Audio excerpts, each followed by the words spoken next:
Bueno, vamos a arrancar entonces con la clase de hoy. Hoy nos toca hablar del globo ocular, como allí dice. Es una estructura muy interesante, muy rica en histología, ¿sí? Tiene muchas estructuras bien particulares para describir, y eso lo hace un tema largo. No es complejo, pero tiene mucho para ver y mucho para reconocer. ¿Ah? Así que vamos a entrar con eso. Acá tenemos un esquema típico que lo vamos a usar repetidas veces en la clase, de un globo ocular, ¿sí? Un corte meridional del globo ocular que pasa por el nervio óptico, pasa por la fóvea, pasa por la pupila y nos permite ver corte a este nivel todas las estructuras de interés. ¿Sí? El esquema es muy fácil, no siempre en los preparados histológicos vamos a poder ver todas las estructuras al mismo tiempo. ¿Ah? El globo ocular, como ya sabrán, su rol es captar luz y enfocarla en la retina, ¿sí? Para que ocurra el proceso de fototransducción. En ese sentido es similar a una cámara de fotos, ¿sí? Tiene componentes que cumplen roles similares, ¿sí? Tiene lentes que enfocan la luz en el sensor, en vez de ser un sensor, es la retina. Tiene elementos para regular la cantidad de luz que entra, ¿sí? Como la cámara tiene un diafragma de apertura, nosotros tenemos el iris, ¿sí? La lente, en vez de ser una lente de vidrio, es nuestro cristalino, ¿sí? En vez de un sensor, tenemos la retina y tenemos un mecanismo. La principal diferencia quizá es que el mecanismo por el que nosotros enfocamos la luz más cerca o más lejos es una lente deformable. En lugar de ser una lente de vidrio que se mueve, que se acerca y se aleja, nuestra lente es deformable y es el cristal. Pero básicamente es lo mismo. ¿Ah? Y después del sensor, la cámara tendrá todo un sistema de procesamiento de la imagen y nosotros también la tenemos. ¿No? Acá tenemos una imagen típica de un preparado histológico de globo ocular, coloreado con hematoxicina y eosina. Eh, Vamos a hablar de casi todos los componentes que están viendo en esta imagen, ¿sí? No nos vamos a meter con la histología de párpado, es más, la mayoría de los preparados que tenemos no lo retienen, pero sí vamos a hablar de todo el resto del globo ocular. Y para la descripción de la histología del globo ocular vamos a basarnos sobre todo en la descripción de las capas que forman la pared del globo ocular, primero que nada. Como ven ahí, tenemos tres túnicas o tres capas que forman la pared del globo ocular, desde afuera hacia adentro, son la túnica esclerocorneal, túnica fibrosa, la úvea o túnica vascular, y por dentro, la más interna, es la retina. ¿Ah? Van a ver que a lo largo de toda la clase voy a hacer referencia a externo e interno, y eso, recuerden, es siempre respecto al centro del globo ocular. En este momento se los digo y parece evidente, pero en algunas estructuras cuesta la interpretación.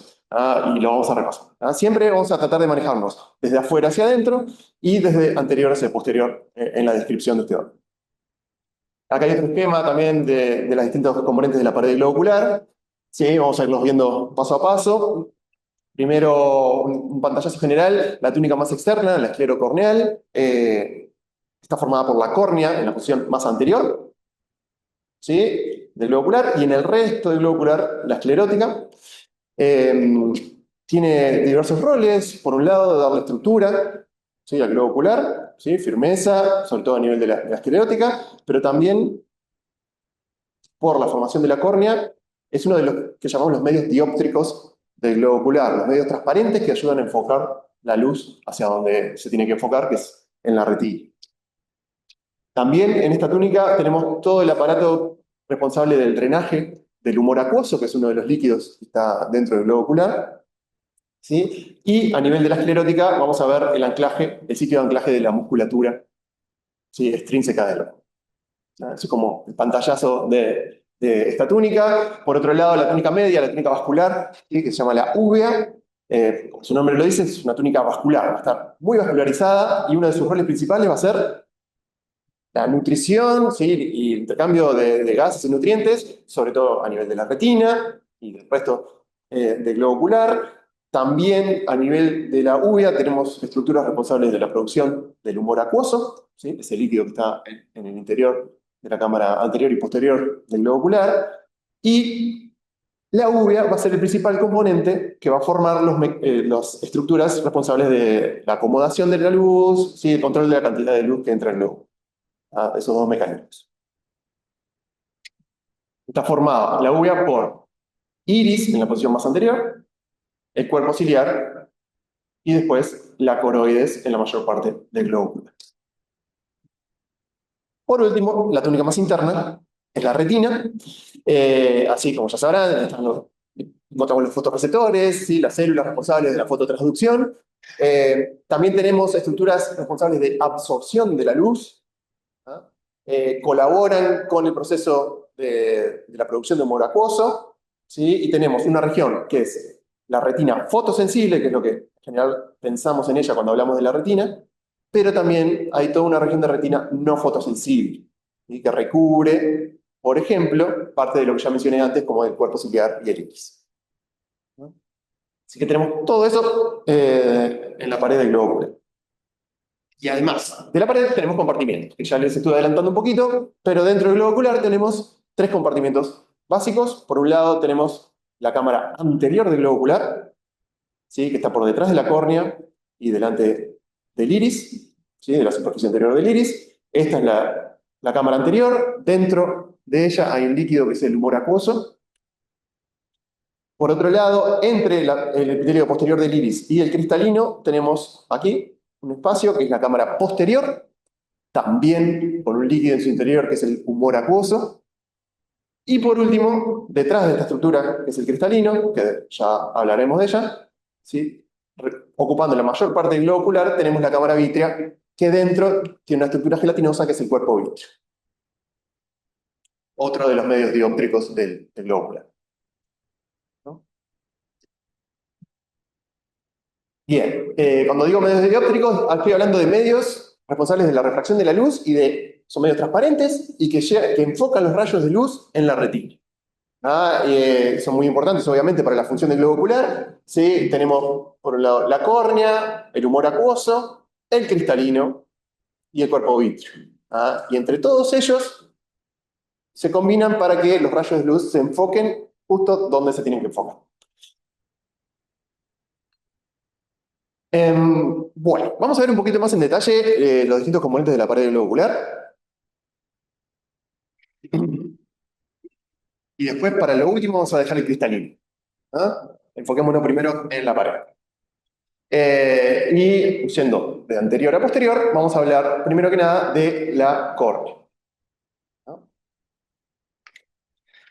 La córnea está ubicada en la posición más anterior del globo ocular, ¿sí? Desde el punto de vista histológico, en un preparado coloreado con hematoxilina y eosina, la ven como en esta imagen que estoy mostrando. Es una estructura que por más de que con los colorantes la vemos así, es transparente. Absolutamente transparente y es fundamental para su rol que así lo sea. Es una estructura avascular, ¿no? También un poco por eso mismo, para tener menos elementos en el camino de la luz. ¿Sí? Pero sí tiene terminaciones nerviosas.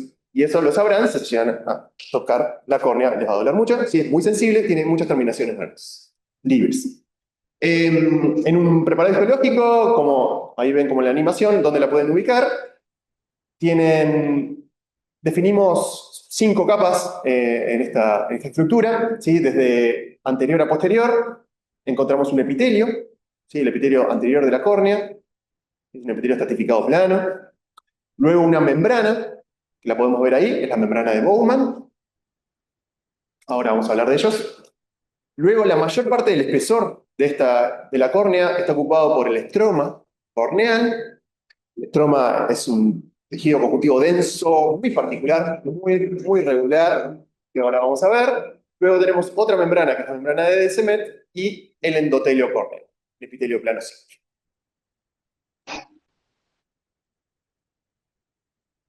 Bien, hablando del epitelio corneal, bueno, ya les dije que es un epitelio estratificado plano, sin capa córnea. Es un epitelio que tiene alta capacidad regenerativa. Si se daña, se pueden regenerar esas células y continuamente se están regenerando. Pero no lo hacen a partir de precursores que estén ahí mismo, como en otros epitelios que vimos, sino que las células no están acá, sino que las células a partir de las cuales se regenera este epitelio están en el límite entre la córnea y la esclerótica. ¿Sí? En una zona que se llama el limbo esclerocorneal, y desde ahí se reponen todas las células del epitelio corneal. Son células que Si miramos una micrografía electrónica de transmisión, vemos que tienen un montón de pequeñas microvellosidades en su superficie, y tienen un lipocálix que les permite generar una zona muy hidratada y retención en la superficie de una película de lágrimas, ¿sí? No se puede secar la córnea, ¿sí? Tenemos que mantenerla siempre hidratada. Son células que tienen mecanismos muy particulares, y no importa el detalle, pero solo mencionarlo para la protección UV. ¿Sí? En la piel y eso tenemos melanocitos que forman melanosomas y eso nos permite proteger a las células de la piel de la radiación UV, pero acá en la córnea no podemos tener nada opaco, ¿sí? Para captar la luz UV. ¿Sí? Entonces, estas células tienen mecanismos muy activos de reparación del ADN, de control antioxidante, todo que colabora con evitar el daño del ADN y todas las mutaciones asociadas, ¿no? Y bueno, y hay terminaciones nerviosas libres en este epitelio. Debajo de todo epitelio hay una membrana basal, ¿sí? Y tenemos, bien llamativo, y dependiendo de la especie, cuán llamativa es, cuán fácil de identificar es, esta membrana que se llama la membrana de Bowman. Es una membrana, es una capa acelular llena de colágeno tipo 1 y tipo 5, una capa muy compacta, homogénea de colágeno, que ayuda a darle soporte estructural a esta córnea. Debajo de la membrana de Bowman, ¿sí? Siguiendo de anterior a posterior, tenemos el estroma corneal. Ahí vemos lo más llamativo de esta estructura, que es la córnea, que es una alternancia de laminillas de colágeno, de fibrилlas de colágeno, orientadas ortogonalmente. ¿Ah? Esto significa que en una capa tenemos laminillas de colágeno todas orientadas en este sentido, en la capa siguiente están a 90 grados, ¿sí? Y nuevamente, y nuevamente. ¿Ah? Una disposición ortogonal bien marcada, y eso hace que en una micrografía electrónica de transmisión, ¿sí? Veamos acá, en una capa, fibrillas de colágeno todas orientadas en corte longitudinal, y acá en corte transversal, pero perfecto, 90 grados. ¿Ah? Esa alternancia y espaciamiento regular de las capas de fibrillas de colágeno colaboran con que todo este tejido que vemos acá en el estroma corneal sea muy, pero muy transparente. ¿Ah? Además de esas fibrillas de colágeno, tenemos sustancia fundamental, ¿sí? Como en cualquier matriz extracelular, ¿sí? Importante la hidratación de esta capa, ¿sí? Tiene que mantener un nivel adecuado de hidratación para mantener la transparencia. Y tenemos células ahí, ¿sí? Que se llaman queratocitos, ¿sí? Que son como unos fibroblastos muy aplastados, que están entre las laminillas, ¿sí? Acá podemos ver uno, su núcleo, alguna prolongación, entre estas láminas de fibrillas de colágeno. ¿Ah? Son como el fibroblasto del estroma córneo. Y bueno, ya lo mencioné, pero es avascular, por más de que tiene características típicas similares a un tejido conjuntivo denso, en este caso es avascular. Recuerden eso. Siguiendo de anterior a posterior, luego del estroma tenemos la membrana de Descemet, ¿sí? Que es una lámina basal, y el endotelio corneal. El endotelio corneal es un epitelio plano simple, como se puede ver ahí, ¿sí? Son células aplanadas, una única capa de células, pero tiene funciones muy importantes. Como dice ahí, una de sus funciones principales es regular el contenido de agua del estroma corneal. ¿Sí? A través de esas células tienen un montón constituyen una barrera semipermeable con uniones adherentes, ocluyentes y desmosomas que nos mantienen bien unidas. Y ellas regulan cuánta agua puede acceder desde el humor acuoso hacia el estroma corneal, ¿sí? Para mantener el nivel adecuado de hidratación y que siga siendo una estructura bien transparente. Y también a través de ellas se da el soporte metabólico del resto de las células de la córnea, porque son avasculares. Bien, ¿me vienen siguiendo? ¿Sí? Bueno, es una córnea, ¿está? Una estructura con varias capas bien definidas, no deberían tener problemas para reconocerla. Ahora vamos a pasar a la esclerótica.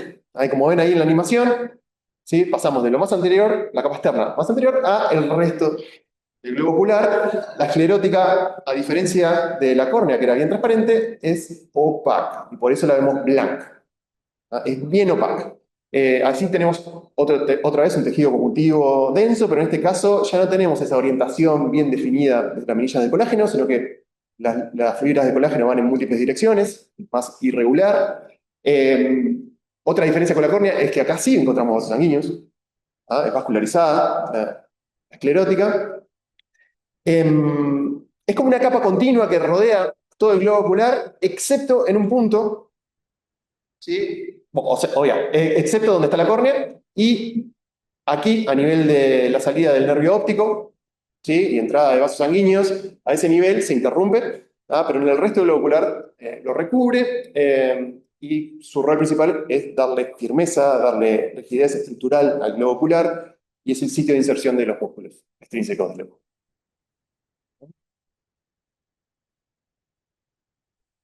¿Qué ocurre en el sitio donde se da la transición entre la córnea y la esclerótica? Sí, yo digo esclerótica, pero también se le dice esclera, eso depende del libro.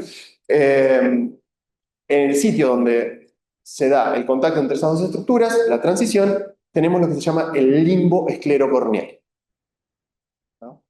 Y ahí en el limbo hay un par de cosas que vale la pena mencionar. Por un lado, ahí donde les dije que están las células madre que renuevan el epitelio corneal anterior. Por otro lado, van a ver que ese epitelio corneal anterior que tenemos acá pasa a constituir el epitelio de otra estructura que es la conjuntiva, que ahora vamos a mencionar. Sí, hay una transición en ese sentido. A nivel del limbo hay una interrupción repentina de la membrana de Bowman. Y ahí es donde vamos a ir a buscar una estructura fundamental para el drenaje de este líquido de la cámara anterior y posterior, que es el humor acuoso. ¿Ah? Ahí tenemos, sobre todo, lo más llamativo a ese nivel es el conducto de Schlemm. Es una de las estructuras responsables del drenaje del humor acuoso y lo encontramos, ¿dónde? En el limbo esclerocorneal. Que si lo van a buscar, más o menos está a nivel del ángulo iridocorneal, entre el iris y la córnea. Aquí encontramos ese link. Acá tenemos más micrografías y esquemas de cómo se ven las transiciones que ocurren a nivel del limbo esclerocorneal. ¿Sí? Acá tenemos, por ejemplo, cómo veríamos la córnea, cómo pasamos de esto a esto. La esclerótica va desde aquí, que estoy marcando, hasta acá. Esto es la esclerótica. Esta estructura que aparece a partir del limbo esclerocorneal y vemos acá arriba es la conjuntiva, y después la vamos a mencionar. Pero bueno, vemos en la transición, vemos cómo las fibras bien ordenadas de la córnea pasan a estar más desordenadas, aparición de vasos sanguíneos, etc.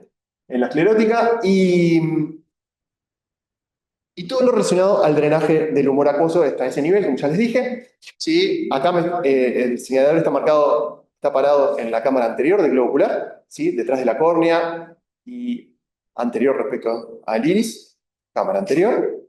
¿Sí? Aquí el humor acuoso que está a este nivel se drena por esta estructura que tenemos en el ángulo iridocorneal, ¿sí? Que es la red trabecular, ¿sí? O malla trabecular. Es un retículo que lo podemos ver quizá un poco acá, a este nivel en esta imagen, ¿sí? Que termina desembocando en este conducto, que es el conducto de Schlemm. Eso. El conducto de Schlemm es un conducto con disposición circular, todo el limbo, ¿sí? Es lo que está en verde en este esquema. ¿Sí? Disposición circular a nivel del limbo esclerocorneal, y ahí desemboca, ahí se drena el humor acuoso, y desde él termina accediendo al sistema venoso.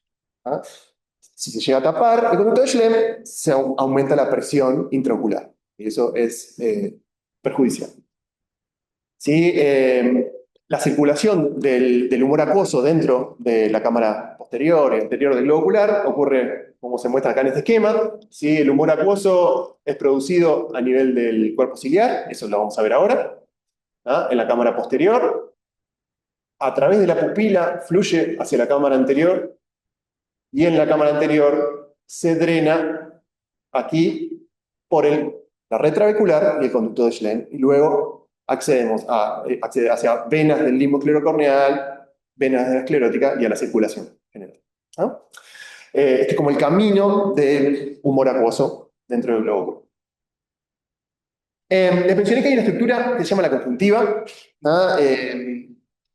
No es uno de los componentes de los que definimos como parte de la pared del globo ocular en sí mismo, sino como que es algo accesorio que está por fuera. ¿Ah? Está sobre la esclerótica, ¿sí? A partir del limbo esclerocorneal hacia posterior, digamos.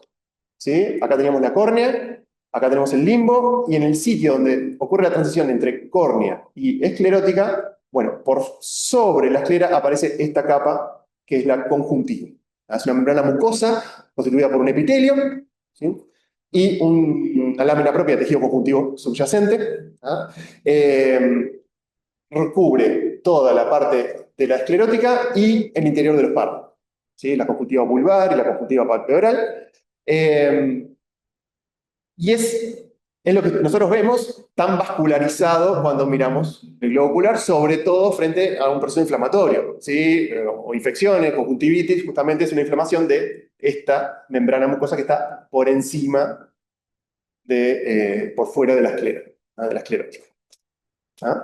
Eh, Bien, es esto que vemos acá, y es un epitelio estratificado, cilíndrico, con células caliciformes. ¿Ah? Tiene células caliciformes, como vemos acá, que con su secreción colaboran con los componentes de las lágrimas. ¿Sí? Eh, ¿Ah? Depende del punto donde estemos viendo el globo ocular, de esta transición, si son células más cúbicas o cilíndricas, pero al final terminan siendo cilíndricas. ¿Ah? Esa es la conjuntiva. ¿Se entendió? Bien. Bueno, vamos entonces ahora a hablar un poquito de la túnica media, la túnica vascular o úvea, que a partir de esta túnica media vamos a ver muchos componentes muy importantes del globo ocular. Primero que nada, hablemos del iris. El iris, obviamente todos lo conocen, el que lo vemos, es un diafragma contráctil que regula la entrada de luz al globo ocular. Si se está más abierta, cambia el diámetro de la apertura que vemos en el centro, que es la pupila. Pupila más abierta, entra más luz; pupila más cerrada, entra menos luz. Y eso depende de la contracción de esta estructura que es el iris. Desde el punto de vista histológico, un preparado coloreado con hematoxilina y encina, veríamos algo así, como lo que están viendo ahí. Primero que nada, ubiquémonos nuevamente. ¿Sí? Veníamos hablando de la córnea, y aquí tenemos el iris. ¿Sí? Como partiendo del punto donde se da la transición entre córnea y esclerótica, ahí es donde podemos encontrar esa estructura. El iris tiene una estructura bastante particular, porque lo que nosotros vemos del iris, ¿sí? En los ojos de cualquiera cuando lo miramos a los ojos, ¿sí? Esa superficie que vemos es una superficie, pero es una superficie que no está recubierta por un epitelio en esa cara. Sino que lo recubre en la porción más anterior del iris es lo que llamamos la lámina marginal. Está constituida por fibroblastos, ¿sí? Y algunos melanocitos. Después de posterior a esa lámina marginal, tenemos el estroma del iris. Tejido conjuntivo, con muchas fibras de colágeno, vasos sanguíneos, fibroblastos y melanocitos, ¿sí? Células que generan gránulos de melanina. Y la presencia de más o menos melanocitos y cuánto pigmento acumulan esas células, ¿sí? Es lo que nos va a dar la variación de colores del iris.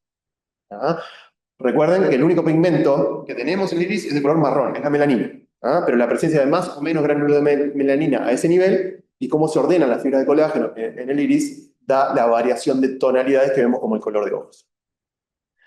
Bien, dentro de este estroma del iris vamos a ver, como ven acá, una estructura eosinófila bien particular cerca del límite con la pupila, que estaría acá la pupila. ¿Sí? Esta estructura eosinófila es el músculo esfínter de la pupila, músculo constrictor de la pupila. Es un músculo liso. Músculo liso, al contraerse, termina cerrando la pupila, ¿sí? Porque tiene disposición circular, ¿no? Se contrae, cierra la pupila. Es el músculo esfínter de la pupila. Y después, en la porción posterior del iris, ¿sí? Aquí tenemos el epitelio, ¿sí? El epitelio del iris, que es lo que llamamos la retina iridiana, ¿sí? Si queremos ser como súper estrictos, es parte ya de la capa más interna, de la retina. Ese epitelio que recubre la pared posterior del iris. Es un epitelio constituido por dos capas de células, de las cuales ambas están pigmentadas.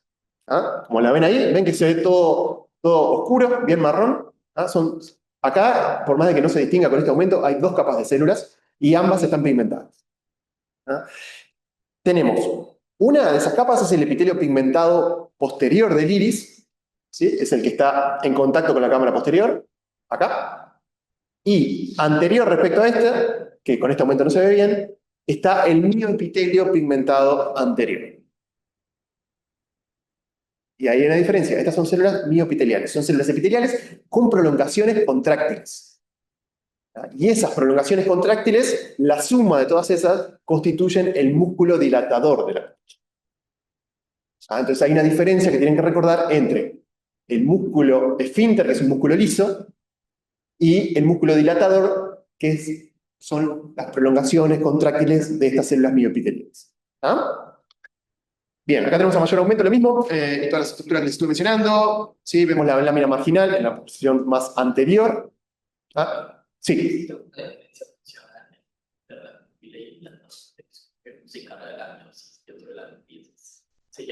Sí, exactamente. Sí, sí, sí, tienen inervación distinta y uno se encarga de contraer o dilatar, contraer la pupila y otro de dilatar. Así que sí, justamente. Funcionalmente es muy relevante el control de ambas estructuras, de ambos elementos contráctiles. Bien, ¿qué más tengo para mostrarles acá? Bueno, acá quizás se ve un poquito mejor, ¿sí? Si prestan atención. ¿Ven esto eosinófilo en contacto con lo pigmentado? Estas son las prolongaciones contráctiles que constituyen el miopitelio, el músculo dilatador de la pupila. Y este que ven acá es el músculo esfínter de la pupila. Si miramos nuevamente a mayor aumento y ahora ayudado de esquemas para poder reconocer, porque esto, en condiciones normales, ambas capas de células del epitelio del iris están pigmentadas. Siempre van a estar pigmentadas. La variación en pigmento está en el estroma, que nos da variaciones en el color de ojos. Pero estas siempre van a estar pigmentadas. A no ser en casos de albinismo, por ejemplo. Pero bueno, acá hay dos capas de células, ¿sí? El epitelio posterior y el mioepitelio anterior. Cuesta un poco diferenciarlas por la cantidad de pigmento, pero acá en el esquema podemos ver cómo se organizan, ¿sí? Y cómo en realidad termina siendo una capa continua que se pliega. Y en el esquema de la derecha podemos ver cómo estas son las células del epitelio, de la capa de células posteriores, ¿sí? En contacto con la cámara posterior. Y acá estas son las células del mioepitelio anterior, con sus prolongaciones contráctiles.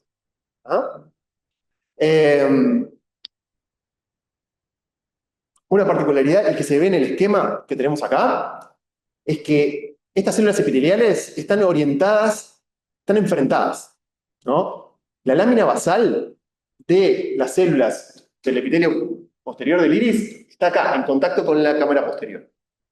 Y la lámina basal del miopitelio anterior está en contacto con el estroma. Entonces, estas células están enfrentadas por sus superficies apicales. ¿Sí? Como vemos acá. Basal, apical. Están enfrentadas así. Vamos a ver algo similar en el resto de las capas, resto de los componentes formados por la retina. Bueno, eso es el iris. Vamos a hablar ahora del cuerpo ciliar. El cuerpo ciliar es una estructura que, como ven ahí en la animación, está por detrás del iris, posterior al iris. ¿Sí? Se extiende desde el iris hasta una zona que se llama la aura serrata, después la vamos a ver. Es una estructura con múltiples funciones, está constituida por un estroma, nuevamente, tejido conjuntivo laxo, muy vascularizado. Recuerden, esto es la úvea, está formado por la úvea, la capa vascular.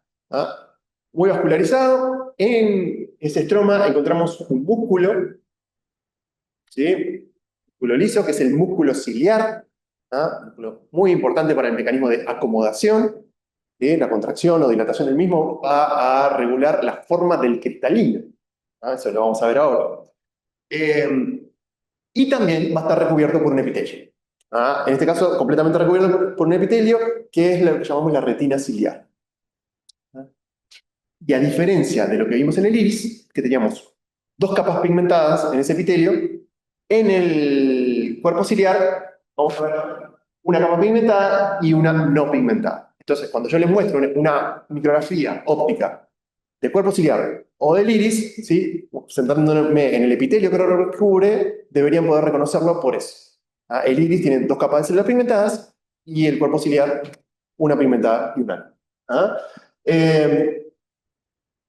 Sí, en cuanto a sus funciones, tenemos, más allá del músculo que por su contracción lleva el mecanismo de acomodación, ¿sí? De enfocar objetos cercanos, el cuerpo ciliar es responsable de la producción del humor acuoso, ¿sí? Lo que les estuve mencionando antes, ¿sí? De constituir una barrera entre la sangre y el humor acuoso, que es la barrera hematoacuosa, y ahí se secretan, se forman y se anclan las fibras sonulares, que son unas fibras, ¿sí? Que van desde el cuerpo ciliar hasta el cristalino, se anclan ahí. Y de esa forma, al contraerse el músculo ciliar, podemos deformar el cristalino. Hay unas proyecciones del cuerpo ciliar, ¿sí? Estas proyecciones como dedos, proyecciones digitiformes, se llaman los procesos ciliares. Ahí es el sitio fundamental donde ocurre, sobre todo, la producción del humor acuoso. Y que ahora vamos a ver. Sí, acá. Acá tenemos una imagen a mayor aumento de un proceso ciliar. ¿Sí? Ahí se puede ver cómo en el interior tenemos gran cantidad de vasos sanguíneos. Es un tejido conjuntivo de estroma muy vascularizado. Y está recubierto por dos capas de células epiteliales, de las cuales la interna es no pigmentada y la externa es pigmentada. Y acá lo que les decía, que tengan en cuenta la referencia espacial cuando hablo de interno y de externo. Si yo veo solo esto, muchos tienden a pensar que esto es lo externo. No, esto es lo interno, esta capa es la interna porque está hacia el centro del globo ocular. Y esta es la capa pigmentada externa de la retina ciliar. ¿Se entiende? Bien. Ok. Bueno, vamos a... Bueno, acá tenemos un esquema de cómo se organizan esas células del epitelio del cuerpo ciliar, ¿sí? Del proceso ciliar, por ejemplo. Tenemos una capa de células pigmentadas, la más externa, ¿sí? Otra capa de células no pigmentadas, la más interna, muy vascularizada. ¿No? Acá tenemos la lámina basal de una de esas capas de células epiteliales, ¿sí? En contacto con la cámara posterior. La lámina basal de la otra capa de las células pigmentadas está hacia el estroma, nuevamente lo mismo que veíamos en el iris, ¿sí? Así que están enfrentadas por su superficie apical. Y acá vemos cómo se anclan estas fibras, ¿sí? Que son las fibras sonulares, que las vinculan con el cristalino.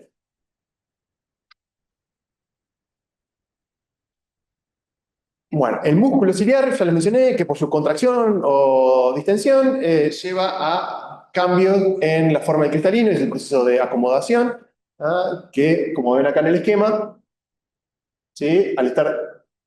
Cuando se relaja, eso hace que las fibras celulares se tensen y se aplana el cristalino, enfocar a mayores distancias, pero cuando se contrae, ¿sí? Eso permite que el cristalino quede más redondeado y nos permite enfocar a distancias cortas. No me voy a meter mucho con eso. El tercer componente de esta capa media, ¿sí? De la úvea, es la coroides. La coroides, ¿sí? Por ahora veníamos hablando de componentes formados por la úvea, el iris y el cuerpo ciliar. ¿Sí? El resto del globo ocular, el componente de la capa media que vemos ahí es la coroides. La coroides es una capa nuevamente muy vascularizada, la vamos a ver entre la retina fotosensible y la esclerótica, y es una capa que está pigmentada. Muy vascularizada, pigmentada, y su rol fundamental es la nutrición de la retina, por lo menos de alguna de las capas de la retina. En una imagen de un preparado histológico lo podemos ver más o menos a este nivel. ¿Sí? Por aquí, esto es más interior, acá tenemos la retina, esta es la coroides, y acá ya tenemos la esclerótica. Acá ya tenemos la esclerótica. Acá ya tenemos la esclerótica. Acá ya tenemos la coroides, y acá ya tenemos la retina. Esta es la coroides, y acá ya tenemos la esclerótica. Esta es la coroides, y acá ya tenemos la esclerótica. Esta es la coroides, y acá ya tenemos la esclerótica. Esta es la coroides, y acá ya tenemos la esclerótica. En la coroidea se pueden identificar distintas capas, sí, brevemente. La que está en contacto con la primera capa de la retina, que es el epitelio pigmentario. Eh, la primera capa de la coroidea es lo que llamamos la membrana de Bruch, ¿sí? Que es la membrana basal que va a separar del epitelio pigmentario. ¿Sí? Después tenemos la lámina coriocapilar, que es una capa llena de capilares, ¿sí? Capilares fenestrados, ¿sí? Vinculados al rol del intercambio, ¿sí? Gaseoso y de nutrientes. ¿Sí? Aquí, fundamental entonces para la nutrición de las capas más externas de la retina. ¿Ah? Y después tenemos una lámina muscular, que es una capa con vasos más grandes, muchas células pigmentadas. ¿Sí? Y después la lámina supracoroidea, antes de encontrarnos con la esclerosis. ¿Ah? Pero bueno, recuerden por lo menos lo fundamental de la coroides es que es muy vascularizada y ahí tenemos, y que es pigmentada. Y eso nos va a permitir identificarla fácilmente. Bien, hablemos ahora de la capa más interna. Ay, que capaz que es la más interesante porque ahí tenemos las células responsables de la fototransducción. Esa capa es la retina. Como ya les dije, tenemos dos sectores de la retina no fotosensible, ¿sí? Por ejemplo, recubriendo la superficie posterior del iris y todo el cuerpo ciliar, ya hablamos de eso. ¿Ah? Y en un lugar hay una transición hacia la retina fotosensible. ¿Ah? Este punto donde se da la transición es lo que se conoce como la hora serrata. ¿Ah? Y está ahí en la imagen cómo se ve. ¿Sí? Acá tenemos la retina no fotosensible con dos capas, una interna no pigmentada y una externa pigmentada. Y de repente, en este punto, aumenta de espesor, ¿sí? De complejidad, la capa más interna. ¿Ah? Ahí tenemos, a partir de acá ya hablamos de retina fotosensible. ¿Ah? La capa pigmentada continúa, ¿sí? Es continua. ¿Ah? A partir de acá es lo que llamamos el epitelio pigmentario de la retina. Esta obra serrata recibe su nombre porque su aspecto macroscópico se ve como aserrado, ¿sí? Si lo miramos desde adentro. Pero lo que podemos ver en un preparado histológico es esto, acá. El cambio repentino entre dos capas de células y estas múltiples capas. Bien, a ver, en la retina fotosensible podemos diferenciar dos sectores. ¿Ah? Tenemos no fotosensible y fotosensible. Y dentro de esta está formada por el epitelio pigmentario, que tenemos acá, una capa única, capa simple, de células cúbicas pigmentadas, y estas múltiples capas que constituyen la retina neural, ¿no? Las más internas. Ahora, cuando generamos preparados histológicos del globo ocular, ¿ah? Al principio le venía mostrando una imagen como esta, pero es muy, muy, muy difícil conseguir algo así. En general, vemos algo como esto. ¿Ah? ¿Qué pasó acá? Hay un artefacto. Exacto, se separó la retina. ¿Ah? Esto que vemos acá en el centro del globo ocular, no debería estar ahí. ¿Sí? Esto es la retina neural, específicamente, únicamente esas capas de la retina, no el epitelio pigmentario. Solo la retina neural que tiende a desprenderse del resto. Debería estar aquí adherida. Eso es algo muy frecuente y ocurre frente a traumatismos, habrán escuchado el desprendimiento de retina, frente a problemas con la presión intraocular y en la generación de preparados citológicos también es súper frecuente que ocurra. Eso tiene que ver con el desarrollo embrionario de esta estructura, tiene que ver con que durante el desarrollo la retina deriva del sistema nervioso central en desarrollo y lo consideramos parte del sistema nervioso central, no se olviden de eso. En cierta fase del desarrollo hay una vesícula que brota del prosencéfalo, ¿sí? Es la vesícula óptica. ¿Ah?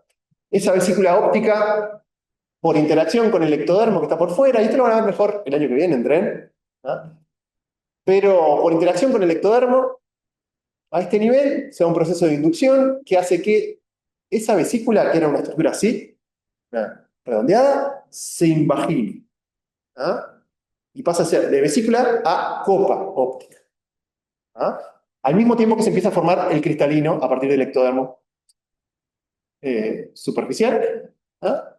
Pero pasamos de una vesícula a una copa. ¿Y qué pasó ahí? Se dan cuenta que a partir de este proceso tenemos una capa y otra capa que no estaban originalmente adheridas, pero se aproximan. ¿Lo ven todos eso? ¿Ah? Ese es el proceso por el cual la retina neural termina en aposición con el epitelio pigmentario. ¿Sí? Este es el epitelio pigmentario, en el desarrollo, esta es la retina neural. Son estructuras que originalmente estaban más separadas y se aproximan durante el desarrollo y nunca llegan a desarrollar uniones fuertes entre ellas. ¿Ah? Y este espacio, que acá que es virtual, puede volver a aparecer frente a distintos eventos. ¿Se entiende? ¿Ah? Bien. Y esto no voy a detenerme acá, pero nuevamente pasa lo mismo que vimos en la retina, que las distintas capas de células terminan enfrentadas por su superficie apical. ¿Sí? Lo que vimos en el iris. Bueno, está basado en esto mismo.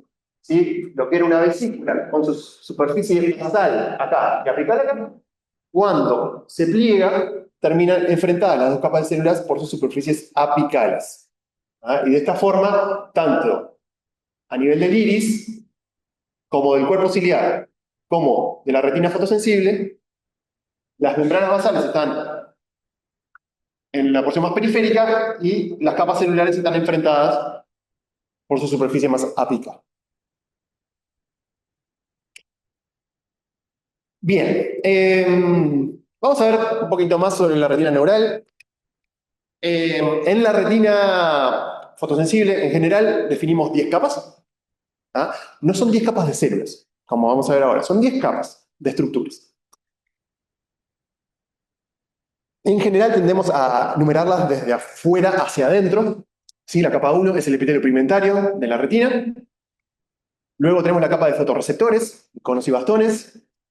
La membrana limitante externa, que si prestan atención, se ve mejor, capaz que en la pantalla capaz que lo ven mejor, pero es una delgada línea que vemos a este nivel. Ahí. Luego la capa nuclear externa, evidentemente hay muchos núcleos ahí, se ve. Luego viene una capa neuropílica, una capa donde no hay núcleos, pero hay mucha sinapsis acá, que es la capa plexiforme externa. Otra capa nuclear, la capa nuclear interna. Otra capa plexiforme, la capa plexiforme interna. Después tenemos la capa ganglionar, donde están las grandes neuronas ganglionares, que son las neuronas principales de esta estructura, a partir del cual salen los axones que llevan la información al cerebro. Tenemos la capa de fibras del nervio óptico, donde están los axones de las neuronas ganglionares. Y finalmente una membrana en la superficie, que es la membrana limitante interna. ¿Ah? 10 capas constituyen esta retina. La luz, por si no se orientaron, recorre este camino. Este es el interior del globo ocular. ¿Sí? La luz viene siendo enfocada córnea, pasa por la pupila, cristalino, y es enfocada acá. Y tiene que atravesar la luz todas estas capas que mencioné hasta llegar a la capa de conos y bastones. ¿Sí? La luz tiene que atravesar todo esto y recién acá ocurre el proceso de fototransducción. Un poquito más en detalle sobre las capas de la retina. Vemos con un esquema de qué tipos celulares podemos encontrar en cada una de estas regiones. ¿Sí? Primero que nada, el epitelio pigmentario, bueno, es evidente, es una capa de células cúbicas pigmentadas.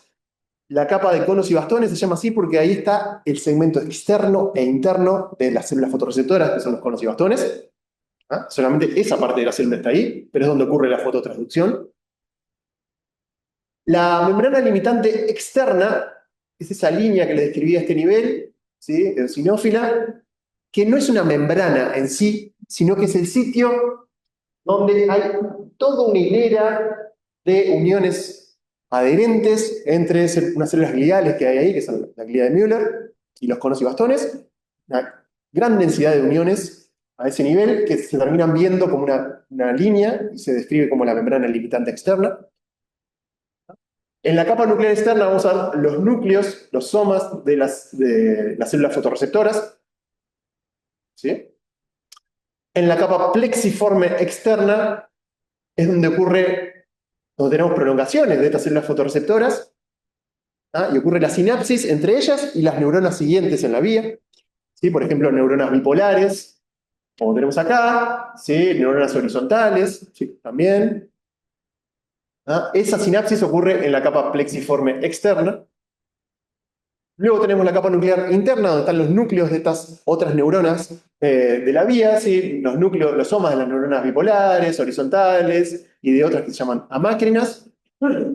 También en esta capa van a estar los núcleos de una célula glial muy particular, que es la glía de Müller, ¿ah? Que son estas grandes células que vemos acá.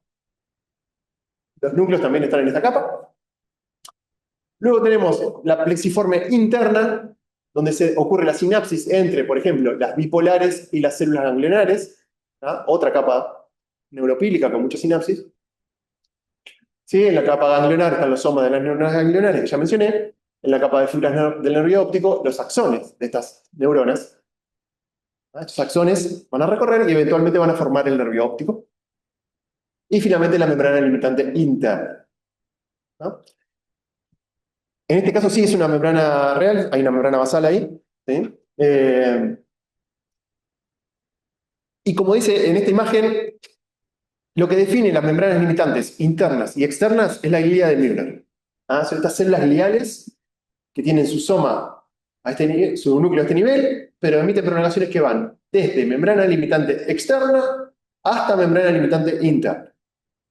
¿Ah? Y son estas células que por todas sus uniones, fuertes uniones entre ellas y con los conos y bastones, terminan formando esa membrana limitante externa, y son ellas mismas que a través de prolongaciones que forman una especie de glia limitans, en la superficie más interna, constituyen la membrana limitante interna. ¿Ah? Esa es la glia de Müller.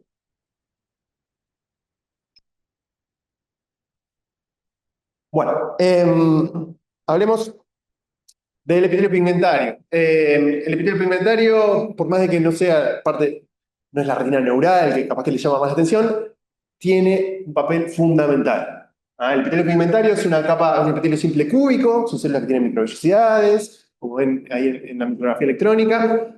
Se llama así porque tiene múltiples gránulos de melanina, ¿sí? Son pigmentadas. Una de sus funciones principales, a través de la melanina que tienen, es la absorción de la luz. ¿Por qué tenemos que es importante tener células pigmentadas acá? Porque los fotones que llegan a la capa de conos y bastones, no todos son captados por ellos, no todos pasan por el proceso de fototransducción, algunos siguen de largo. Si fueran reflejados, ahí, si empiezan a rebotar a ese nivel, podrían volver a incidir con otro cono o otro bastón, disminuyendo la resolución de lo que estamos viendo. ¿Ah? Entonces, para evitar que estén rebotando acá los fotones, tenemos una capa de células pigmentadas, ¿sí? Que absorben todos los fotones que no incidieron en los conos y bastones. Y eso es el rol fundamental que tiene el epitelio pigmentario. ¿Ah? Y es por esto que también, además, la coroide está, por las dudas, también más pigmento acá abajo. ¿Ah? Tiene que ser bien oscuro el interior del globo ocular externo a los conos y bastones. ¿Ah? Son fundamentales en constituir la barrera hematorretiniana, ¿sí? Que separa la sangre de las capas de la retina neural. Tienen un rol muy activo, como dice ahí, en la fagocitosis de los segmentos externos de conos y bastones. Vamos a ver ahora después qué implica eso, ¿sí? Pero esto es parte de conos y bastones, y estas células lo fagocitan continuamente. Y tienen un rol muy, muy importante en la restauración de los pigmentos visuales. ¿Ah? Ahora vamos a ver eso.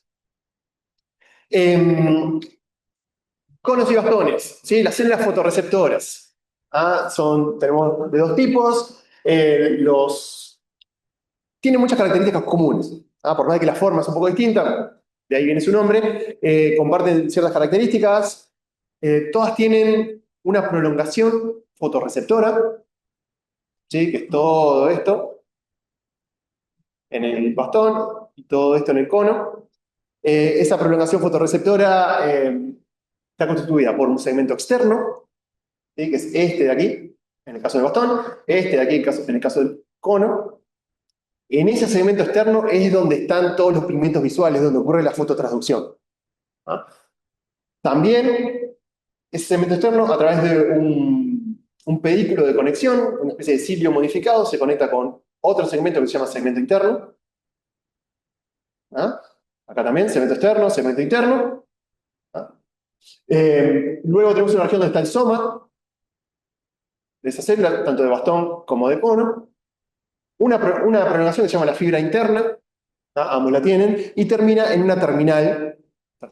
Termina en una terminal, ¿sí? Que es un poco diferente para conos y bastones. ¿Sí? La de los bastones recibe el nombre de férula y la de los conos de pedículo. ¿Ah?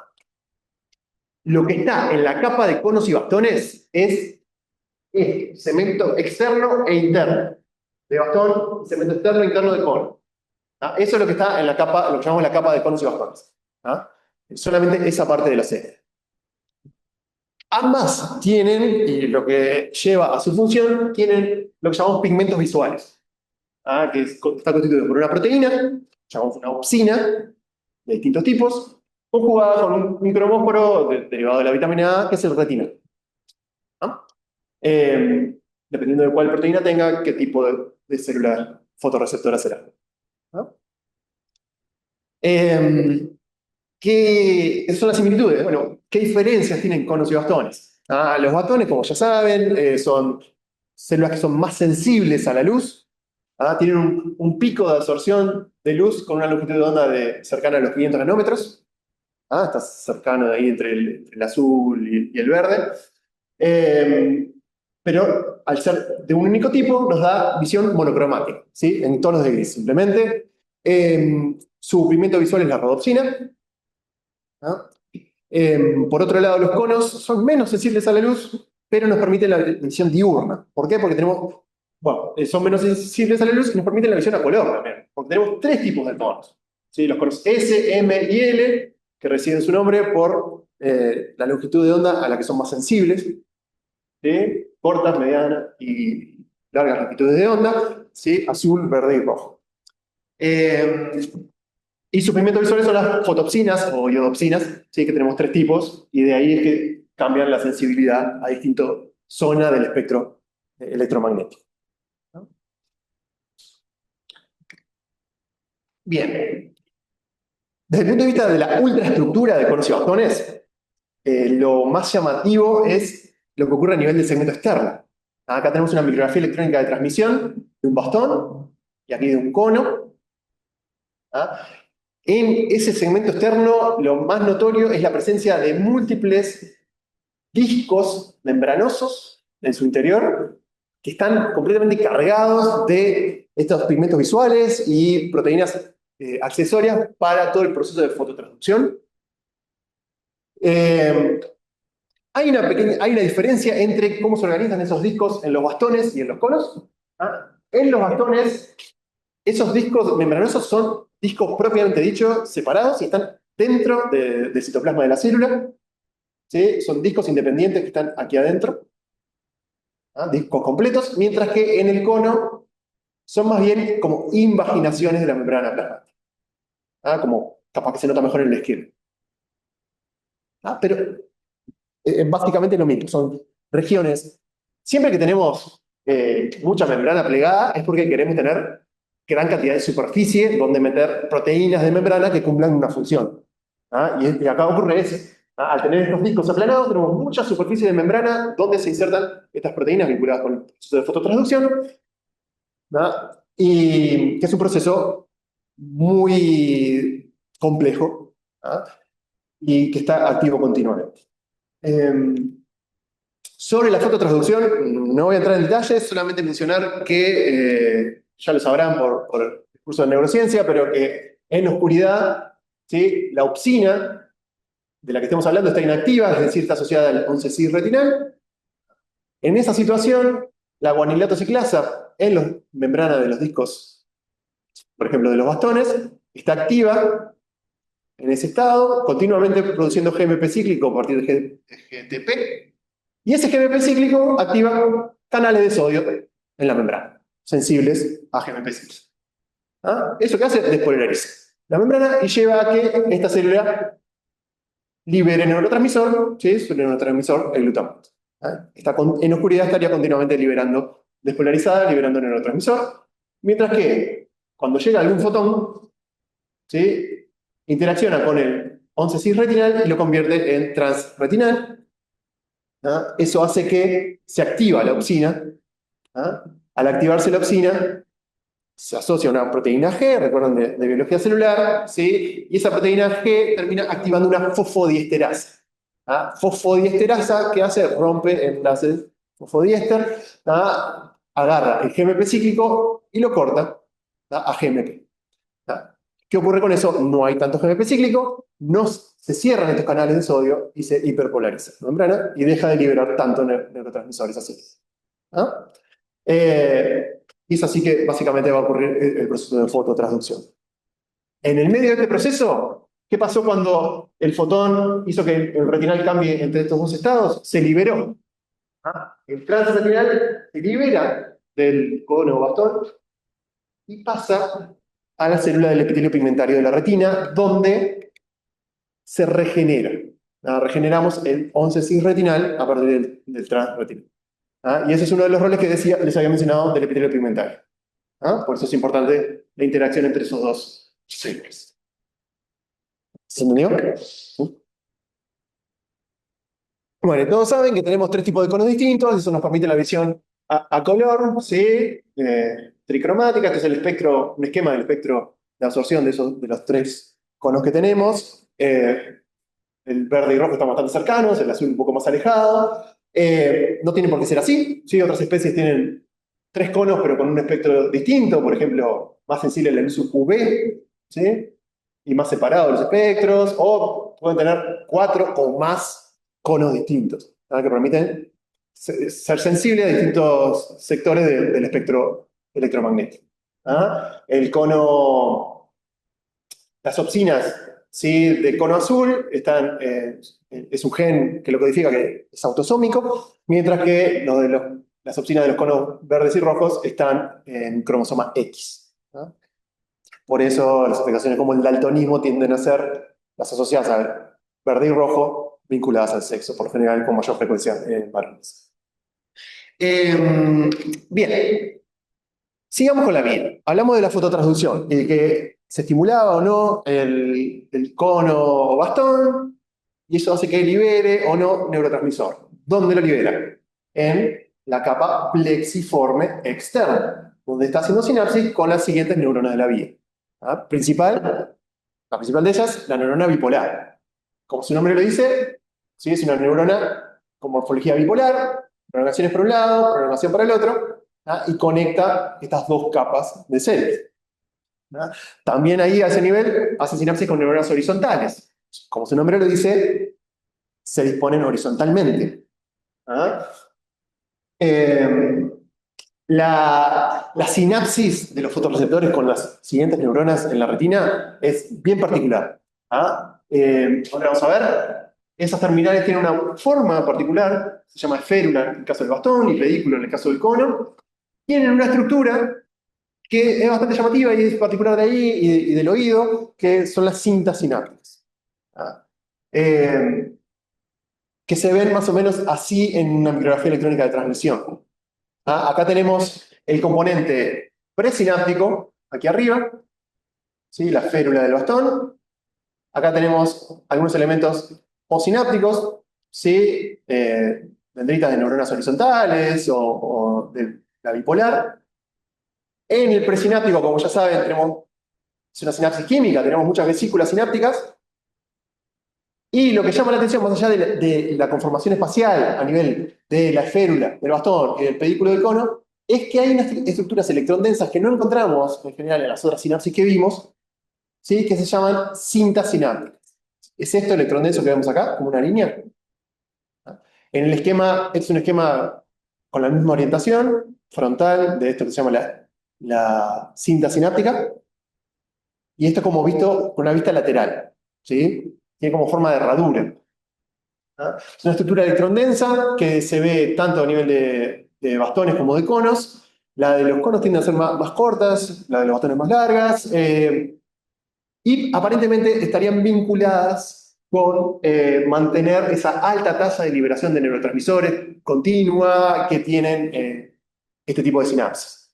¿Ah? Y permitiría que las vesículas sinápticas que están en este sitio, cercanas al sitio activo, se mantengan ahí y continuamente sea muy dinámico el proceso de regeneración y de liberación de neurotransmisores. ¿Ah? Hay muchos modelos sobre cómo ocurre el proceso, no está del todo definido.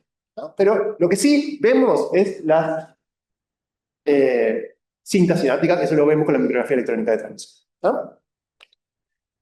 Bien, células horizontales, que son estas células que encontramos aquí. Su soma está en la capa nuclear interna, hace sinapsis con conos y bastones. En general son sinapsis de tipo inhibitorio. Se imaginan por cómo se disponen que reciben estimulación de cono o bastón e inhiben lateralmente, ¿no? Por eso su disposición espacial.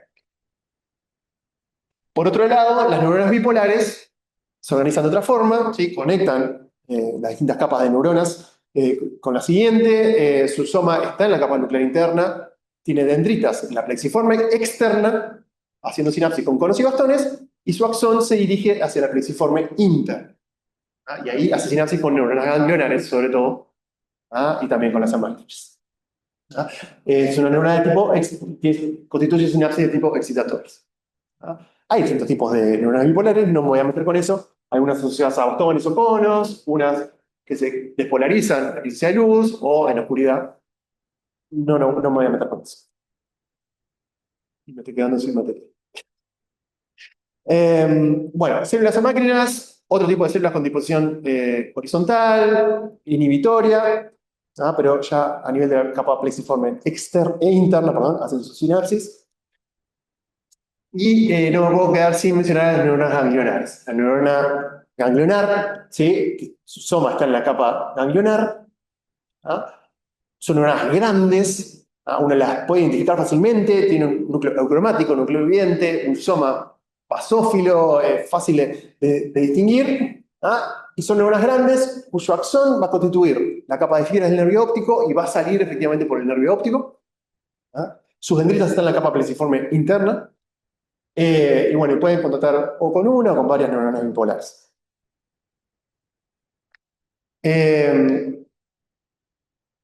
Bien. La pregunta, ¿toda la retina la vemos como se ve en este esquema? Evidentemente, si estoy preguntando así, es porque no. ¿No? Hay regiones particulares de la retina en las que no vemos esta estructura. ¿Ah? ¿Cuáles son?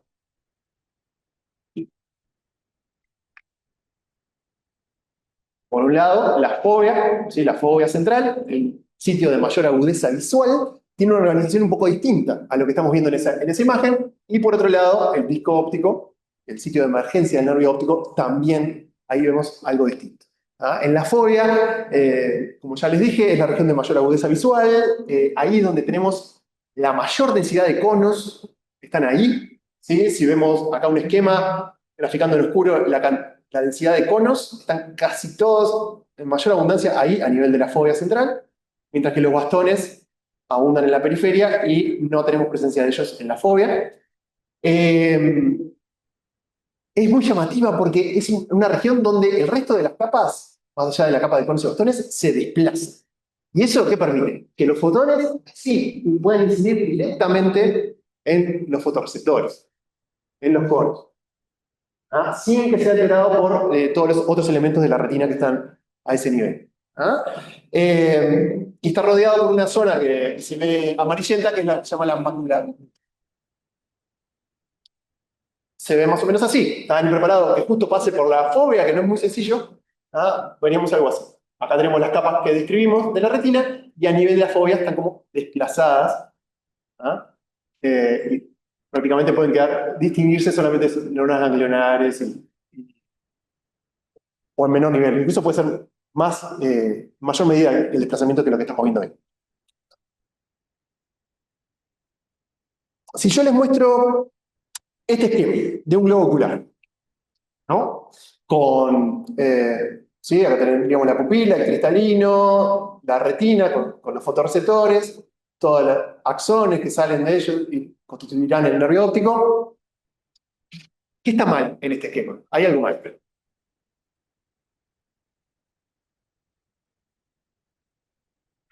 Luz, cristalino, fotorreceptores, axones, nervio. Así no es nuestra retina. Así que quizá uno la diseñaría, si la tuviera que diseñar, lo haría así. Nuestra retina es así. ¿Ah? Nuestra retina, pupila, cristalino, todas las capas de la retina neural y recién al final tenemos los fotorreceptores. ¿Sí? Entonces, acá se da la incidencia de la luz y la señal eléctrica, la sinapsis, va desde acá, de vuelta para adentro, pasa a la fibra del nervio óptico, entonces de alguna forma tiene que salir desde las capas más internas del globo ocular para ir hacia el sistema nervioso central, hacia el cerebro. ¿Ah? Estas acciones que ahora están en la parte más interna tienen que atravesar la retina para poder salir. ¿Y eso qué hace? Que a diferencia de otras especies, como los cefalópodos, como calamares, pulpos, que no tienen un punto ciego, nosotros sí lo tenemos, porque tenemos una región donde el nervio óptico se tiene que formar y tiene que atravesar desde adentro hacia afuera, interrumpir la retina. ¿Ah? Por eso nuestra retina tiene un punto ciego que no pasa en todas las especies. Y ese punto ciego es lo que llamamos el disco óptico. ¿Ah? Es el sitio de la emergencia del nervio óptico. ¿Ah? Y eso lo van a ver en los preparados. ¿Ah? Van a ver que la retina en ese sitio se interrumpe. ¿Ah? Porque la capa de fibras del nervio óptico tiene que pasar desde ahí y a formar efectivamente el nervio óptico atravesándolo hacia afuera. ¿Ah? Y a ese nivel se interrumpe tanto la retina fotosensible como coroides y la esclerótica. ¿Ah? También en ese mismo punto es donde van a llegar la vascularización principal de las capas más internas de la retina. ¿Ah? Ese es nuestro punto ciego con el disco óptico. ¿Ah? Sobre la vasculatura de la retina, llega, ¿sí? La arteria oftalmica junto con el nervio óptico, y venas también, y estas ramas de la arteria van a brindar irrigación para las capas más internas de la retina. ¿Sí? Nosotros habíamos mencionado que la coroides es la responsable de la nutrición de las capas más externas, pero para las internas dependemos de vasos sanguíneos que están ahí. Y los van a ver en el preparado, atravesados aquí, en las capas más internas de la retina. ¿Ah? Bien. Hasta ahora, ¿tiene alguna duda? Una de las cosas que no mencioné, ahora me acordé, es que el nervio óptico, van a verlo, que se llama nervio, pero no tiene la estructura que vieron para el nervio periférico. ¿Ah? Esto, como el esquema que les di al principio, esto es el sistema nervioso central. En el nervio óptico no van a ver ni endoneuro ni perineuro, no van a ver células de Schwann. Acá hay oligodendrocitos. ¿Ah? Esto es el sistema nervioso central. ¿Ah? Esos axones que constituyen el nervio óptico, en la capa de fibras del nervio óptico son amiolínicos, pero después, cuando pasan a constituir el nervio óptico en sí, ahí sí adquieren una vaina de miel. ¿Ah? Lo último que tengo que mencionar brevemente es lo que me quedó colgado porque no es parte de la pared del globo ocular, que es el cristalino. ¿Ah? El cristalino, y muy brevemente, es una estructura que cuando miramos el preparado es fácil de distinguir. Es uno de los medios dióptricos del globo ocular. ¿Sí? Es una estructura, como dice ahí, biconvexa, muy transparente nuevamente, avascular, deformable, ya lo hablamos. ¿Ah? Se puede deformar por la tensión de las fibras sonulares, que está dada por la tensión o no del músculo ciliar. ¿Ah? Está suspendido por las fibras sonulares, está suspendido del cuerpo ciliar. Tiene distintos componentes, van a poder identificar, sobre todo en la porción más anterior, la cápsula del cristalino. Luego van a ver un epitelio, el epitelio subcapsular, que es un epitelio púbico simple. ¿Ah? Que se puede ver acá también, cápsula, epitelio, subcapsular. Y después, a medida que nos acercamos al ecuador del cristalino, es decir, Acá está la parte más anterior. Cuando nos acercamos aquí al ecuador del cristalino, esas células que forman el epitelio subcapsular se empiezan a alargar y a entrar hacia el interior y empiezan a constituir lo que llamamos las fibras del cristalino. Se ve acá ese proceso, ¿no? Células cúbicas se alargan, se alargan, se alargan y se disponen así en este sentido. Empiezan a perder organelos, a acumular unas proteínas que se llaman cristalinas, ¿ah? Y eventualmente terminan adentro de esta estructura que es el cristalino. ¿Ah? En el centro del mismo hay un núcleo que está completamente libre de organelos, que es el núcleo del cristalino, ¿ah? Que son las fibras originales que se formaron durante el desarrollo embrionario y a medida que envejecemos siguen acumulando continuamente. Y bueno, básicamente eso es todo lo que hay para saber del globo ocular. No sé si tienen alguna duda.